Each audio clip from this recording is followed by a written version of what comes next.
HIV प्रतिबंधासाठी prep सुरुवात करण्यापूर्वी तुम्हाला काय माहीत असायला हवे? प्रेप म्हणजे काय? प्रेप पूर्व संपर्क प्रतिबंध प्री एक्सपोजर प्रॉफिलॅक्सिस हे एक औषध आहे जे तुम्ही HIV टाळण्यासाठी घेता. यात 2 सक्रिय घटक टेनोफोविर डिसोप्रॉक्सिल आणि एम्ट्रिसिटाबिन असतात आणि ते एकाच गोळीच्या स्वरूपात येते. सांगितल्याप्रमाणे घेतल्यास ते HIVला तुमच्या शरीरात वाढण्यापासून रोखते. संशोधन दर्शवते की योग्य प्रकारे घेतल्यास प्रेप HIV टाळण्यात खूप प्रभावी आहे. सुरुवात करण्यापूर्वी महत्त्वाचे मुद्दे. सुरुवात करण्यासाठी तुम्ही HIV निगेटिव्ह असणे आवश्यक आहे. सुरुवात करण्यापूर्वी तुमचे डॉक्टर एका चाचणीद्वारे याची खात्री करतील आणि तुम्ही प्रेप घेत असेपर्यंत नियमितपणे पुन्हा चाचणी केली जाईल. सांगितल्याप्रमाणे घेतल्यास प्रेप खूप प्रभावी आहे. संशोधन दर्शवते की दररोजचे प्रेप लैंगिक संपर्कातून HIV होण्याचा धोका 99% पेक्षा जास्त कमी करते. जगभरात अगदी थोड्या लोकांना प्रेप घेत असताना HIV झाला आहे. हे दुर्मिळ प्रकार सहसा एकतर औषध प्रतिरोधक विषाणूच्या प्रकाराशी किंवा शरीरात पुरेसे औषध नसण्याशी संबंधित असतात. सांगितल्याप्रमाणे ते घेणे हेच त्याला प्रभावी बनवते. प्रेप फक्त HIVपासून संरक्षण देते. सिफिलीस, गोनोरिया किंवा क्लॅमिडिया यांसारख्या इतर लैंगिक संक्रमित संसर्गांपासून STI ते संरक्षण देत नाही. कंडोम त्या संसर्गांचा धोका कमी करतात आणि नियमित STI चाचणी हा प्रेप घेण्याचा एक भाग आहे. प्रेप तुमच्या मूत्रपिंडांवर परिणाम करू शकते. क्वचित प्रसंगी मूत्रपिंडाच्या गाळण्याच्या कार्यात घट होऊ शकते. हा परिणाम सहसा थोडा असतो आणि प्रेप बंद केल्यावर तो पूर्ववत होतो. तुम्हाला पूर्वी मूत्रपिंडाच्या समस्या असल्यास किंवा मूत्रपिंडांवर परिणाम करणारी इतर औषधे घेत असल्यास तुमच्या डॉक्टरांना सांगा. सुरुवात करण्यापूर्वी आणि तुमच्या नियमित तपासणीच्या वेळी तुमचे डॉक्टर तुमच्या मूत्रपिंडाच्या कार्याची तपासणी करतात. हाडांच्या घनतेवर थोडा परिणाम होतो. तुम्हाला ऑस्टिओपोरोसिस, ठिसूळ हाडे किंवा यापैकी कशाचाही कौटुंबिक इतिहास असल्यास तुमच्या डॉक्टरांना सांगा. सुरुवात करण्यापूर्वी तुमचे डॉक्टर तुमच्या हिपॅटायटिस बीच्या स्थितीची तपासणी करतील, कारण प्रेपमधील औषधे हिपॅटायटिस बीवरही परिणाम करतात. काही लोकांना सुरुवातीला पोटाचा सौम्य त्रास होतो, मळमळ, पोट फुगणे, सैल शौच. हे सहसा पहिल्या काही आठवड्यांत बरे होते. नियमित तपासणी महत्त्वाची आहे. दर 3 महिन्यांनी संपूर्ण लैंगिक आरोग्य तपासणी आणि तुमच्या डॉक्टरांशी भेट यांचे नियोजन करा. कोणत्याही वेळी तुम्हाला काळजी वाटेल असे कोणतेही लक्षण दिसल्यास तुमच्या डॉक्टरांशी बोला. प्रेप कसे घ्यावे? तुम्ही प्रेप कसे घ्यावे हे तुम्ही बहुतेक कोणत्या प्रकारचा लैंगिक संबंध करता यावर अवलंबून असते, कारण वेगवेगळ्या ऊतींमध्ये संरक्षक पातळीपर्यंत पोहोचण्यासाठी औषधाला वेगवेगळा वेळ लागतो. गुदद्वारी संभोग करणाऱ्या समलैंगिक व उभयलैंगिक पुरुषांसाठी येथे 2 पर्याय आहेत आणि दोन्ही चांगले काम करतात. दररोजचे प्रेप सुरुवात. दररोज एक गोळी घेण्यास सुरुवात करा. सुमारे 3 दिवस दररोज गोळ्या घेतल्यानंतर तुम्ही गुदद्वारी संभोगासाठी संरक्षित होता.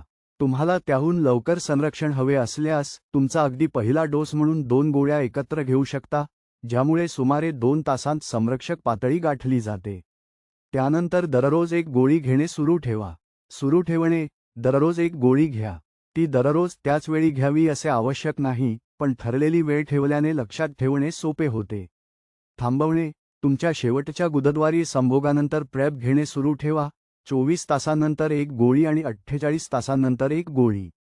हे 2 अतिरिक्त दिवस अलीकडील कोणताही संपर्क व्यापण्यासाठी संरक्षक पातळी टिकवून ठेवतात. त्यानंतर तुमचे काम पूर्ण झाले. मागणीनुसार प्रेप 2-1-1. मागणीनुसार डोस. गुदद्वारी संभोग करणाऱ्या समलैंगिक व उभयलैंगिक पुरुषांमध्ये चांगल्या प्रकारे अभ्यासला गेला आहे. आयपेरगे या अभ्यासात त्याने HIVचा धोका सुमारे 86% कमी केला आणि योग्य प्रकारे घेतल्यास पुढील अभ्यासात तो सुमारे 97% पर्यंत वाढला.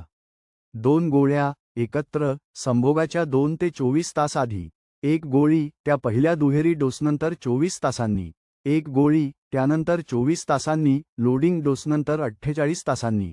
संभोग अनेक दिवस सुरू राहिल्यास दर 24 तासांनी एक गोळी घेणे सुरू ठेवा आणि तुमच्या शेवटच्या संभोगानंतर 48 तासांनी तुमची शेवटची गोळी घ्या. महत्त्वाचे मुद्दे. मागणीनुसार डोस फक्त प्रेपच्या टेनोफोविर डिसोप्रॉक्सिल, एम्ट्रिसिटाबिन, TDF-FTC स्वरूपासोबतच काम करतो. ट्रव्हाडा आणि त्याचे जेनेरिक. 24 आणि 48 तासांच्या गोळ्यांसाठी अलार्म लावा. मागणीनुसार डोस अयशस्वी होण्याचे सर्वात सामान्य कारण म्हणजे संभोग संपल्यानंतर पाठपुरावा करणाऱ्या गोळ्या विसरणे. त्या पाठपुरावा करणाऱ्या गोळ्याच संरक्षण देतात. तुम्ही हिपॅटायटिस बीसह जगत असाल तर मागणीनुसार प्रेप तुमच्यासाठी योग्य नाही. दररोजचे प्रेप हाच सर्वोत्तम पर्याय असेल. योनिमार्गी किंवा नवयोनिमार्गी संभोग करणाऱ्या लोकांसाठी, स्त्रिया, विषमलैंगिक पुरुष आणि ट्रान्स अनुभव असलेले लोक. ग्रहणशील योनिमार्गी आणि नवयोनिमार्गी संभोगासाठी दररोजचे प्रेप हाच शिफारस केलेला मार्ग आहे. गुदद्वारी संभोगाच्या तुलनेत या ऊतींमध्ये संरक्षक पातळीपर्यंत पोहोचण्यासाठी टेनोफोविरला जास्त वेळ लागतो, म्हणून दररोजचा डोस सर्वात विश्वासार्ह संरक्षण देतो. सुरुवात: दररोज एक गोळी घ्या. सुमारे 7 दिवस दररोज गोळ्या घेतल्यानंतर तुम्हाला योनिमार्गी आणि नवयोनिमार्गी संभोगासाठी संरक्षक पातळी मिळते. गुदद्वारी संभोगाप्रमाणे दुहेरी डोस जलद सुरुवात इथे हा वेळ कमी करत नाही, म्हणून पूर्ण 7 दिवस द्या. सुरू ठेवणे: दररोज एक गोळी घ्या.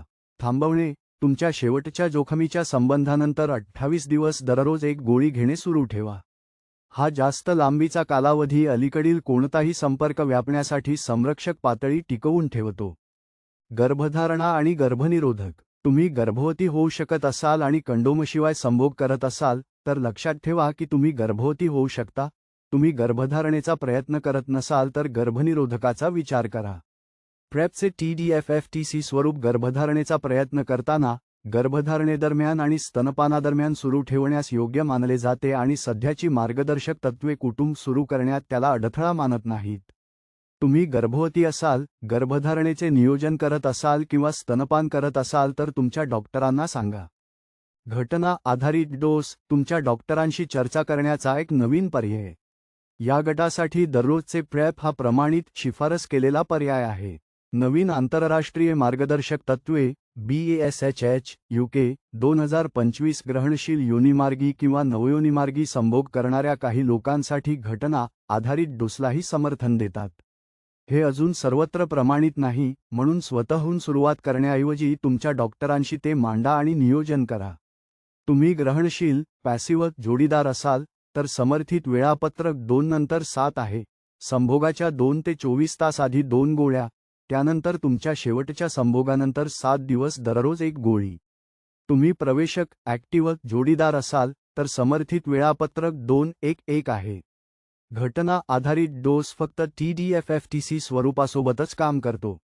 नियमित तपासणी: सामान्य प्रेप दिनचर्येचा भाग म्हणून तुम्ही दर 3 महिन्यांनी तुमच्या डॉक्टरांना भेटाल. हे नवीन प्रिस्क्रिप्शन संपूर्ण लैंगिक आरोग्य तपासणी आणि मूत्रपिंडाच्या तपासणीसाठी असते आणि कोणत्याही दुष्परिणामांबद्दल बोलण्याची ही चांगली संधी असते. तुमच्या डॉक्टरांना भेटा. प्रेप हे एक प्रिस्क्रिप्शन औषध आहे. ते तुमच्यासाठी योग्य आहे की नाही आणि कोणता पर्याय तुमच्या परिस्थितीला अनुकूल आहे हे जाणून घेण्यासाठी तुम्ही जिथे असाल तिथल्या एका डॉक्टरांशी किंवा लैंगिक आरोग्य दवाखान्याशी बोला.